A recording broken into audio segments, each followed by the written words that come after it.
Aujourd'hui, étudions la parole de Dieu sous le thème « Le secret du pardon des péchés et la Pâque ». À travers ce sujet, prenons le temps de comprendre la volonté de Dieu.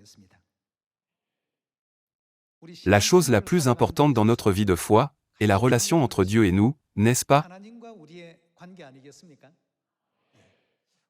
Pourquoi la Bible dit-elle que nous sommes des pécheurs? Et pourquoi devons-nous continuellement prier Dieu en disant « Ô Dieu, je suis un pécheur. Je suis un pécheur. »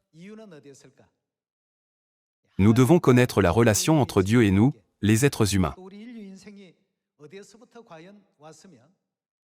Nous devons savoir d'où nous venons et où nous allons après avoir quitté ce monde. Les gens naissent, vivent 70 ou 80 ans et meurent. Cela veut-il dire que notre vie n'est que sur cette terre? Ou avons-nous déjà commencé notre vie dans le monde éternel? Puis après être restés sur cette terre en tant qu'étrangers, retournons-nous dans le monde éternel où nous étions auparavant? Si nous ne comprenons pas ces questions, nous aurons un mauvais jugement de valeur et des objectifs incorrects dans la vie.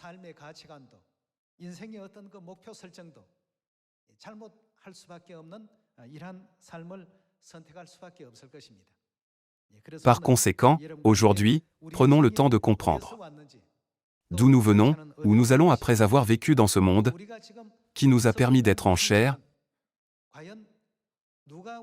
et seulement où nous pouvons vivre avec ce corps.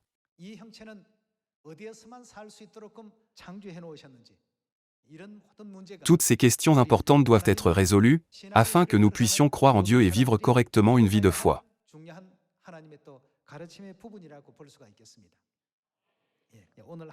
Allons à Genèse chapitre 2, verset 7. L'Éternel Dieu forma l'homme de la poussière de la terre, il souffla dans ses narines un souffle de vie, et l'homme devint une âme vivante.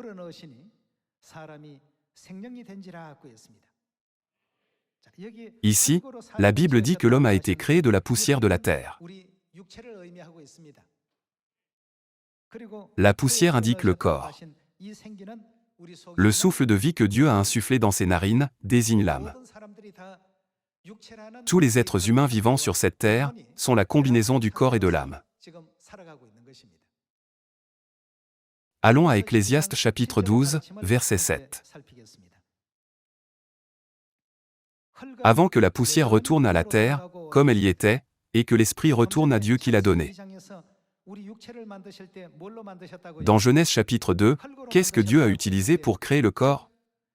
Poussière. La Bible dit que le corps retourne à la terre, comme elle y était. L'esprit, qui est dans le corps, retourne à Dieu qui l'a donné. Frères et sœurs, si vous vous concentrez sur le mot « retourner », vous pourrez découvrir une vérité très importante de Dieu. Disons que je suis venu ici de chez moi. Cependant, que se passe-t-il si je vais dans un autre endroit après cela? Puis-je utiliser le mot « retourner » ? Retourner signifie revenir à un endroit d'où l'on est parti, n'est-ce pas? Ici, la Bible dit que notre corps retourne à la terre, comme elle y était, et que notre âme retourne à où? Retourne à Dieu. Où Dieu demeure-t-il? Au ciel. Alors, notre âme retournera où? Notre âme retournera au ciel.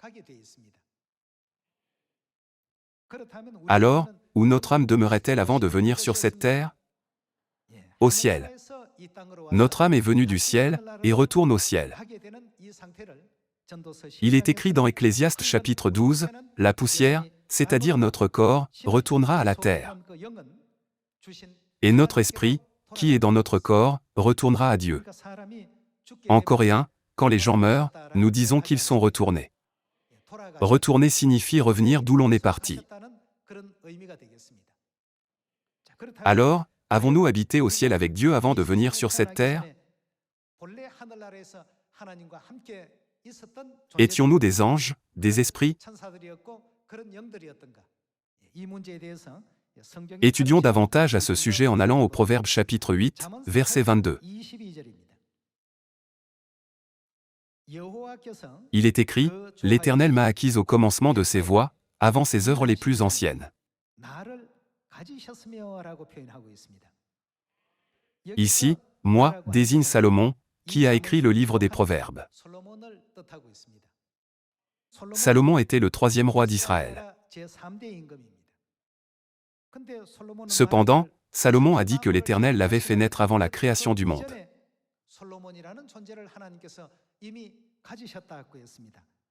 Continuons avec le verset 23. J'ai été établi depuis l'éternité, dès le commencement, avant l'origine de la terre.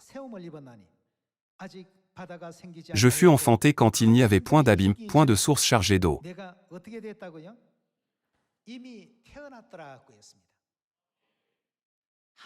Avant que Dieu ne crée les cieux et la terre au commencement, avant qu'il ne crée la terre, les collines et les montagnes, où était Salomon? Il a dit qu'il fut enfanté. Alors, est-il né en tant qu'esprit, ou en tant que corps?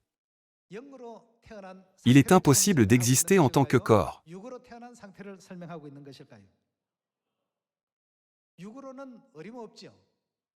Avant la création du ciel et de la terre, Salomon est né.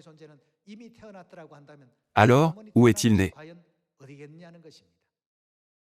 Il ne parle pas de cette terre, mais du ciel. Il témoigne qu'il est né au ciel. Continuons avec le verset 26. Il n'avait encore fait ni la terre, ni les campagnes, ni le premier atome de la poussière du monde. Il est écrit que Salomon est né avant que Dieu ne crée le premier atome de la poussière du monde. Salomon est né sur cette terre il y a environ 3000 ans. Cependant, quel âge a cette terre? Les gens disent qu'il a 4,5 milliards d'années. Cela veut dire que Salomon est né 4,5 milliards d'années auparavant. C'est impossible d'un point de vue physique. Alors, qu'est-ce que cela signifie? Cela signifie qu'il est né en tant qu'être spirituel qui peut vivre au ciel. Allons à Job chapitre 38, verset 1. L'Éternel répondit à Job du milieu de la tempête et dit, « Qui est celui qui obscurcit mes desseins par des discours sans intelligence? Saint terrain comme un vaillant homme, je t'interrogerai, et tu m'instruiras. Où étais-tu quand je fondais la terre? »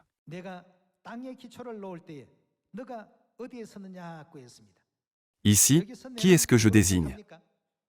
C'est Dieu. Dieu demande, « Où étais-tu quand je fondais la terre ?» Dis-le, si tu as de l'intelligence.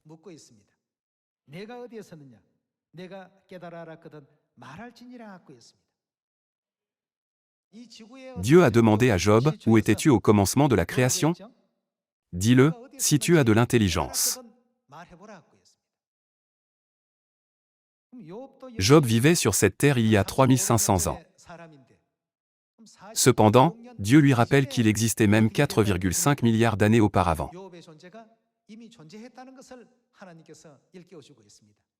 Continuons avec le verset 21. Tu le sais, car alors tu étais né, et le nombre de tes jours est grand.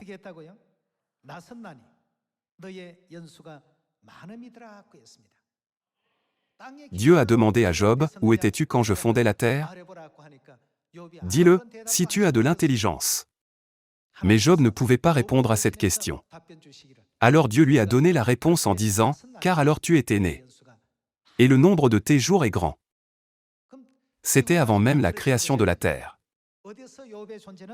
Où Job est-il né alors? N'est-ce pas dans le ciel? Sous quelle forme? Sous forme spirituelle. Il est né comme un ange. Alors, était-ce seulement Job et Salomon qui sont nés dans le royaume des cieux tandis que tous les autres sont nés sur cette terre? Pensez-vous ainsi? La Bible montre les cas de Job et Salomon comme exemple à toute l'humanité, afin que nous puissions comprendre où nous sommes nés avant de venir sur cette terre. Alors, pourquoi sommes-nous ici? Combien voulons-nous aller au ciel? Il y a la vie éternelle, les bénédictions, le bonheur et la joie débordante. La Bible dit que Dieu créera la joie chaque jour dans le ciel. Pourquoi Salomon et Job sont-ils venus sur cette terre qui se remplit de douleur et de souffrance, plutôt que de rester au ciel pour toujours? Il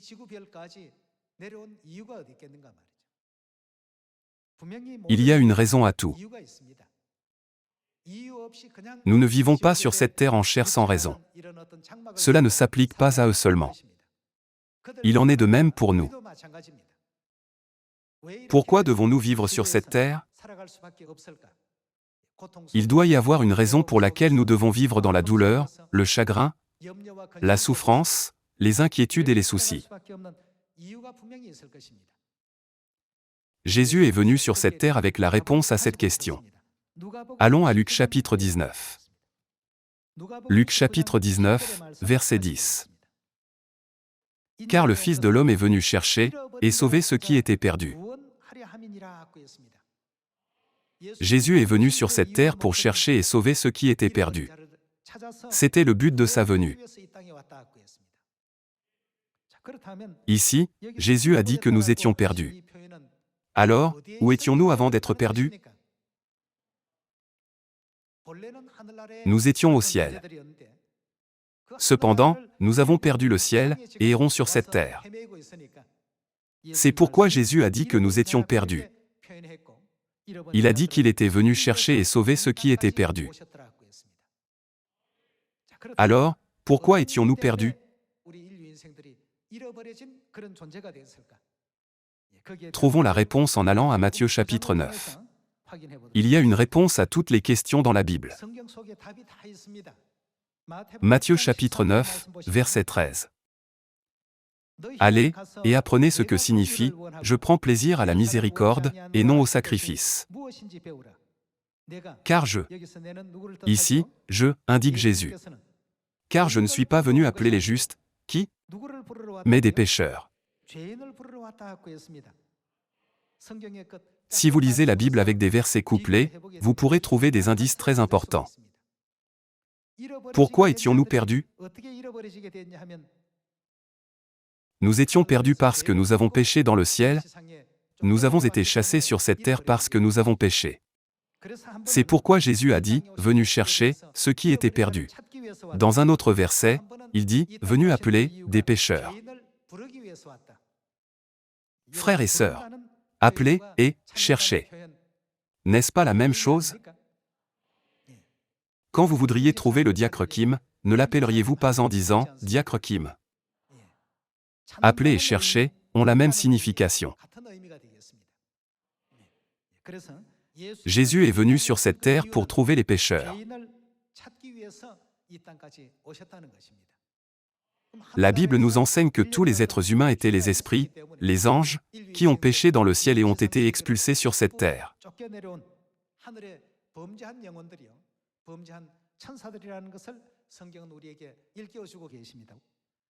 Certains disent, je n'ai jamais fait de mal à personne dans ma vie. Je n'ai jamais rien fait de mal. Cependant, chaque fois que je vais à l'église, on dit, nous sommes des pécheurs. C'est pourquoi je ne veux pas aller à l'église. Le péché que nous disons est le péché originel que nous avons commis dans le ciel. Dieu nous enseigne par la Bible que nous devons sincèrement nous repentir des péchés.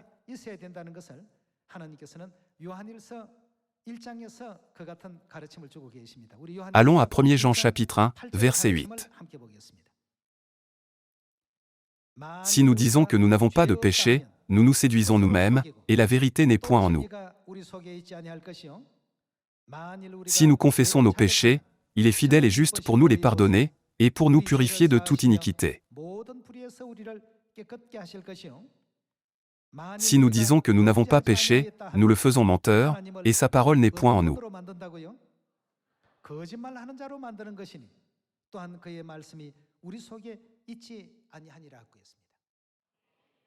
Si nous disons, nous n'avons pas de péché, nous faisons de Dieu un menteur. Cela signifie que tous les gens vivant sur cette terre sont les âmes et les anges qui ont péché dans le ciel.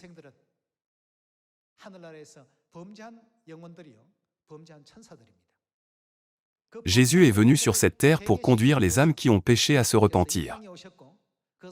Afin de chercher les perdus, il a vécu une vie de souffrance et est mort sur la croix pour notre péché. Nous devons clairement savoir la raison pour laquelle nous sommes ici sur cette terre, et toute l'humanité doit croire en Dieu.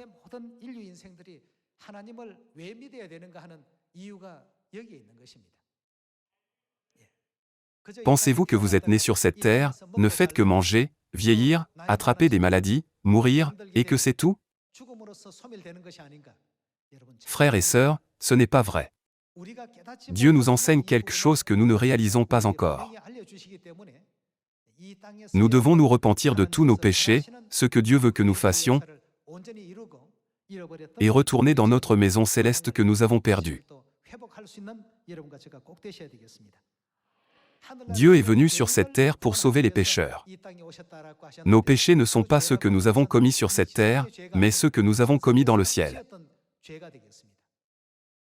Alors, après avoir commis quel genre de péché dans le ciel, avons-nous été chassés sur cette terre?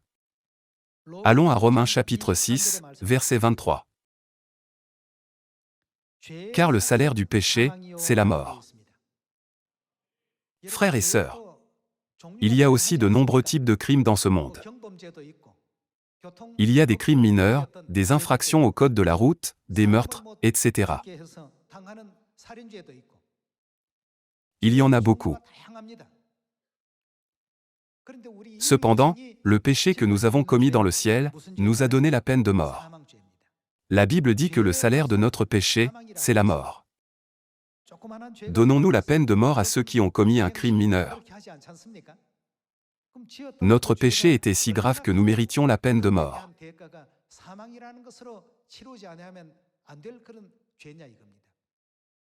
Nous devons réaliser que nous avons commis de grands péchés dans le ciel, et que nous avons été bannis sur cette terre pour vivre une vie de pécheurs, en guise de punition pour nos péchés. Si nous comparons notre situation au système de code pénal, nous avons reçu la peine de mort. Nous avons commis des péchés dignes de la peine de mort. Plusieurs fois, nous utilisons le terme « nous sommes des pécheurs qui méritent la peine de mort ». Cependant, nous ne réalisons pas ce fait, et vivons notre vie de tous les jours.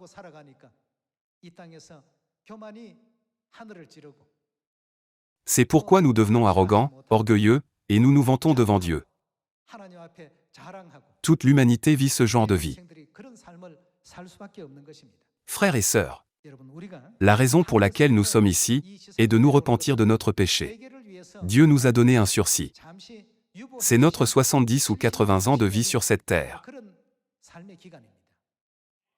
Dieu nous a donné le temps de nous repentir. Mais, les gens commettent plutôt l'iniquité. C'est pourquoi Dieu leur donnera un jugement final à la fin. Nous appelons ce jour le jour du jugement. Regardons de nouveau le verset 23.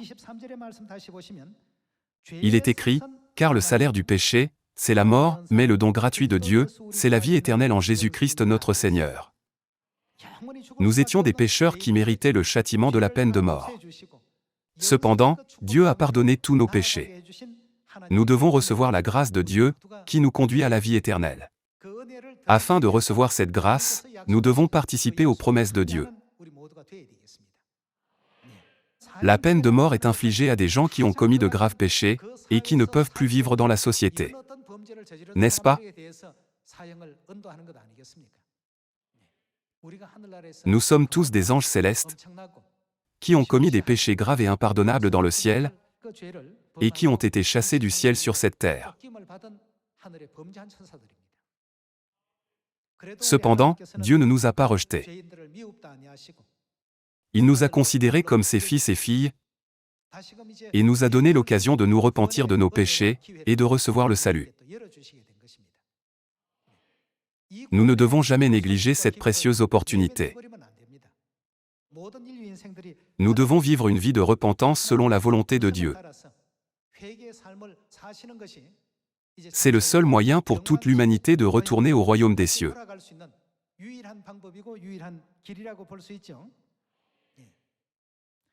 Allons à Éphésiens chapitre 1, verset 7.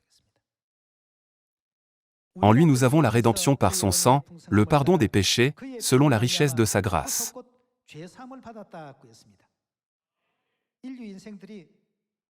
Il n'y a qu'un seul moyen de retourner dans le royaume des cieux. C'est d'être pardonné de nos péchés. La Bible l'exprime comme le pardon des péchés. Personne ne peut entrer dans le royaume des cieux sans recevoir le pardon des péchés. Quelle que soit la qualité de la famille, peu importe à quel point il est intelligent, célèbre, riche, personne ne peut entrer dans le royaume des cieux avec ce genre de choses terrestres.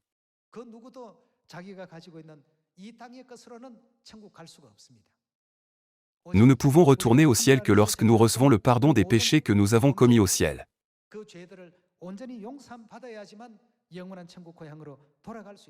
Nous pouvons voir le moyen de recevoir le pardon des péchés dans Éphésiens chapitre 1, verset 7. En lui nous avons la rédemption par quoi?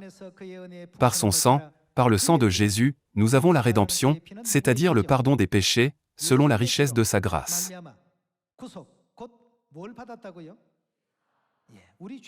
Nous ne pouvons recevoir le pardon des péchés que par le sang de Jésus.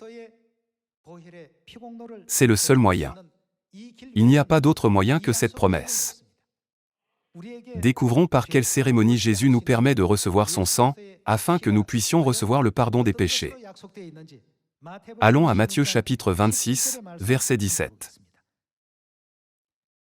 Le premier jour des pains sans levain, les disciples s'adressèrent à Jésus, pour lui dire, « Où veux-tu que nous te préparions le repas de la Pâque ?» Il répondit, « Allez à la ville chez un tel, et vous lui direz, mon temps est proche. » Les disciples firent ce que Jésus leur avait ordonné, et ils préparèrent la Pâque. Ici, nous pouvons voir que Jésus voulait célébrer la Pâque. Continuons. Les disciples firent ce que Jésus leur avait ordonné, et ils préparèrent la Pâque. Nous pouvons trouver la précieuse promesse par laquelle nous pouvons recevoir le sang de Christ. C'est la Pâque. Continuons au verset 26. Pendant qu'ils mangeaient, Jésus prit du pain, et, après avoir rendu grâce, il le rompit, et le donna aux disciples, en disant, « Prenez, mangez, ceci est mon corps. » Il prit ensuite une coupe, et, après avoir rendu grâce, il la leur donna, en disant, « Buvez-en tous. » Nous ne pouvons pas boire la coupe, elle-même. Qu'est-ce que Jésus a dit en donnant la coupe qui contenait le vin de la Pâque? Car ceci est mon sang, le sang de l'Alliance, qui est répandu pour beaucoup, pour le pardon des péchés. Jésus a dit, « Ceci est mon sang, le sang de l'Alliance. » Puis nous a donné le vin de la Pâque. Dieu a promis que si nous célébrons la sainte cérémonie de la Pâque qui nous permet d'avoir la chair et le sang de Jésus,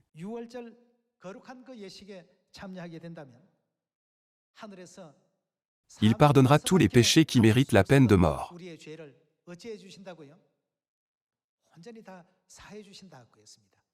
Nous devons y croire. Cependant, il n'y a pas d'église qui célèbre la Pâque de nos jours, même si la Bible en témoigne clairement. Avons-nous une Bible différente? Nous avons la même Bible.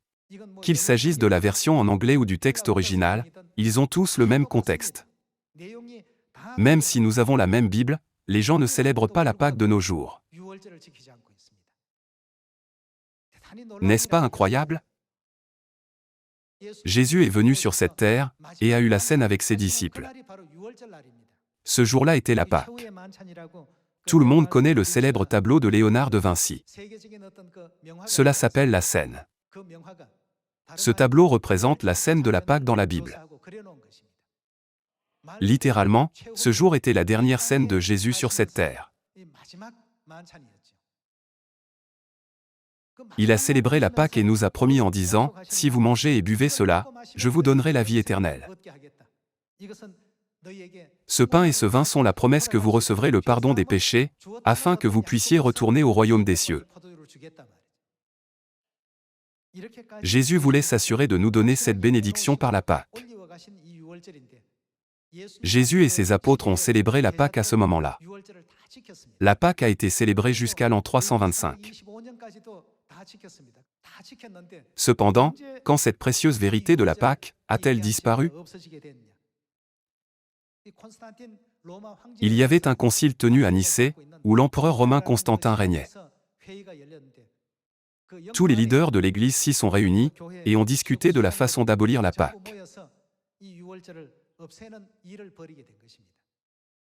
Ils ont tenté de le faire en 155, 197 et 325 après Jésus-Christ. Ils l'ont essayé 3 fois et ont complètement aboli la Pâque en l'an 325.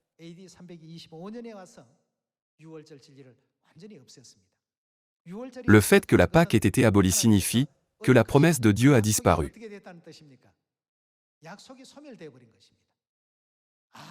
Personne ne peut avoir le droit de recevoir le pardon des péchés. C'est parce que personne n'a la promesse de Dieu. C'est pourquoi Dieu doit venir une seconde fois en chair, afin que nous puissions recevoir de nouveau le pardon des péchés. Puisque personne ne peut nous enseigner et ouvrir le chemin, Dieu doit venir et résoudre ce problème. Voyons Hébreux chapitre 9. Hébreux chapitre 9, verset 28. De même Christ, qui s'est offert une seule fois pour porter les péchés de beaucoup d'hommes, apparaîtra sans péché une seconde fois à ceux qui l'attendent pour leur salut.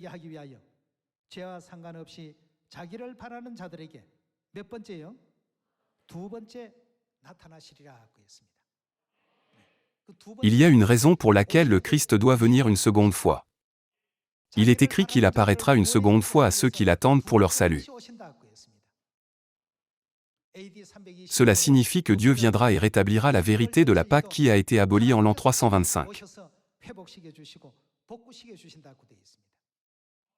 Personne ne peut rétablir la Pâque, sauf Dieu.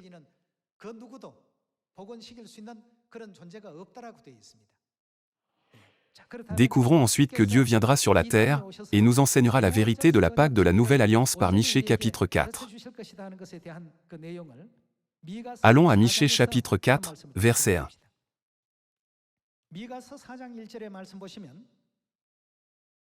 Il arrivera, dans la suite des temps, que la montagne de la maison de l'Éternel sera fondée sur le sommet des montagnes, qu'elle s'élèvera par-dessus les collines, et que les peuples y afflueront.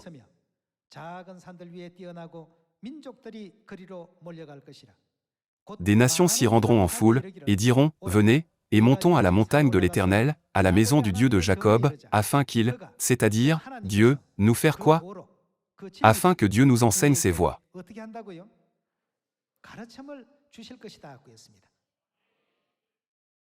Le Christ Ansanron est venu sur cette terre, et a ouvert le chemin pour que toutes les nations célèbrent la Pâque de la Nouvelle Alliance qui a été abolie en l'an 325. Il est écrit, et que nous marchions dans ses sentiers. Car de Sion sortira la loi, et de Jérusalem la parole de l'Éternel. La même prophétie est écrite dans Ésaïe chapitre 25.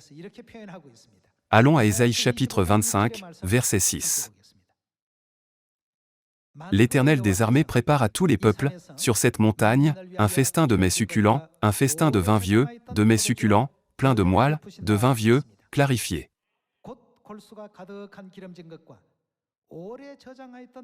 Il est écrit, vin vieux. Trouvons la raison pour laquelle Dieu va préparer le festin avec le vin vieux. Voyons le verset 7. Et, sur cette montagne, il anéantit le voile qui est sur tous les peuples, la couverture qui couvre toutes les nations, il engloutit quoi? Il engloutit la mort pour toujours. Voici le vin qui engloutit la mort pour toujours.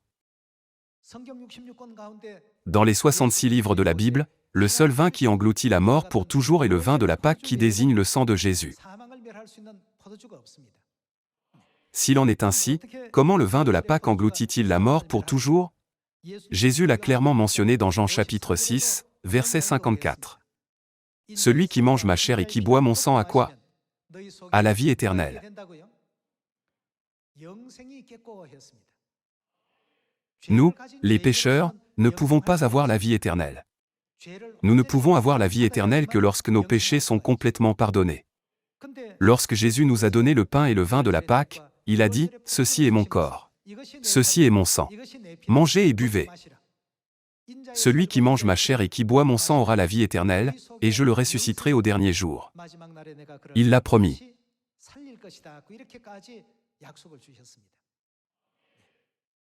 Frères et sœurs, nous étions des anges au ciel. Cependant, nous avons été chassés du ciel sur cette terre parce que nous avons péché. Notre péché était si grave et méritait la peine de mort, c'était un péché impardonnable. Même sur cette terre, y a-t-il une peine plus grave que la peine de mort? La peine de mort est infligée à ceux qui ont commis des péchés qui ne peuvent pas être pardonnés.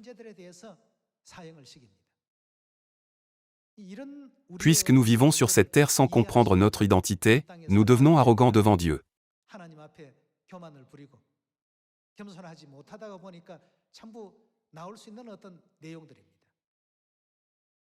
La Pâque de la Nouvelle Alliance qui engloutit la mort pour toujours. Le vin de la vérité de la vie. Dieu a dit qu'il préparerait une fête avec elle, et que ce jour viendrait sûrement. Continuons avec le chapitre 25, verset 8.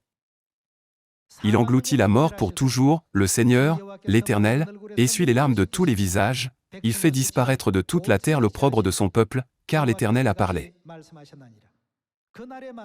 En ce jour l'on dira, voici, c'est notre qui? C'est notre Dieu.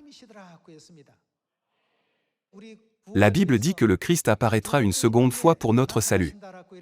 Une seconde fois signifie qu'il viendra en chair, et non sous forme spirituelle.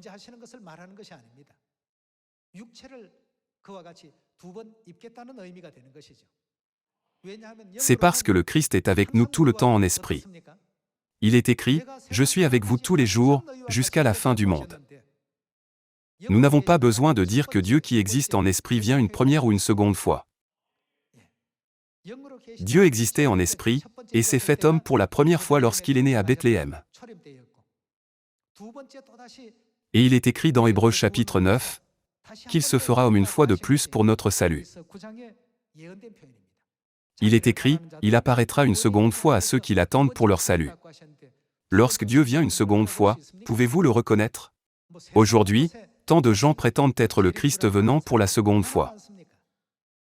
Comment pouvons-nous reconnaître le vrai Christ qui vient une seconde fois?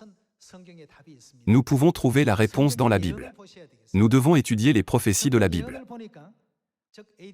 Lorsque vous étudiez les prophéties dans la Bible, la Pâque a été abolie depuis l'an 325. Elle a été rétablie après 1600 ans. C'était vraiment du vin vieux. Donc, en ce jour l'on dira quoi? Voici, c'est notre Dieu, en qui nous avons confiance, et c'est lui qui nous sauve. C'est l'Éternel, en qui nous avons confiance, soyons dans l'allégresse, et réjouissons-nous de son salut.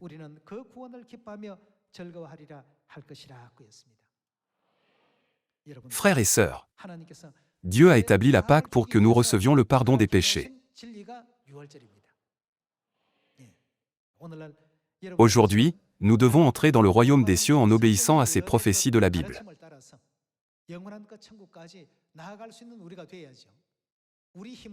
Pouvons-nous entrer dans le royaume des cieux avec notre propre capacité, sagesse, autorité, matériel ou connaissance? Personne ne le peut.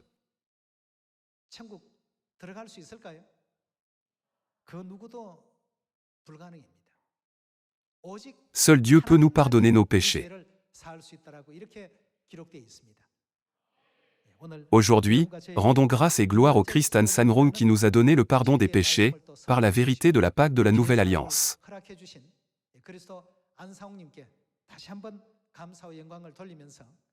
Rendons également honneur éternel à notre Mère Céleste.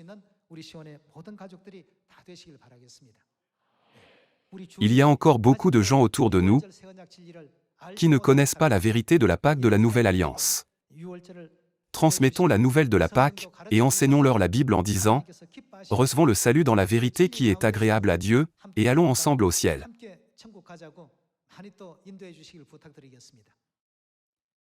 J'aimerais conclure le sermon d'aujourd'hui. Merci beaucoup.